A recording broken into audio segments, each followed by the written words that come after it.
Nasa dating opisina na ng Anti-Illegal Drugs Group o AIDG ang Special Action Force na bubuo sa Counterintelligence Task Force laban sa mga pulis Scalawag. Mula sa Camp Crame, may report si Leia Ilagan live. Yes, Leia. Magandang tanghali sa Ilocay. Mahigit 72 o mahigit 70 miyembro ng Special Action Force ang dumating kanina sa dating opisina ng Anti-Illegal Drugs Group o AIDG. Ang mga ito ang bubuo sa Counterintelligence Task Force na pamumunuan ni Police Senior Superintendent Jose Chiquito Malayo na tututok laban sa mga pulis Scalawag.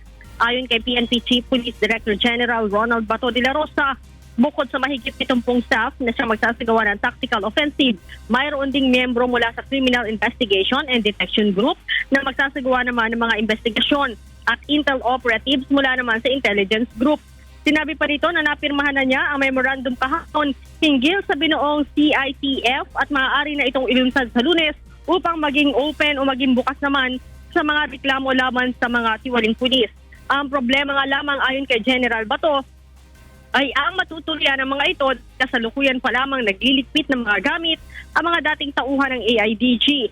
Kaya naman ininspeksyon ni Chief PNP ang parking area kung saan nakatambak ang ebidensyang mga sasakyan na nakumpiska ng AIDG sa kanilang mga drug operation.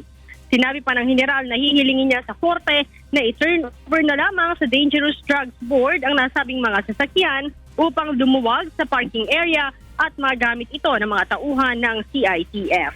Balik sa Ilocay.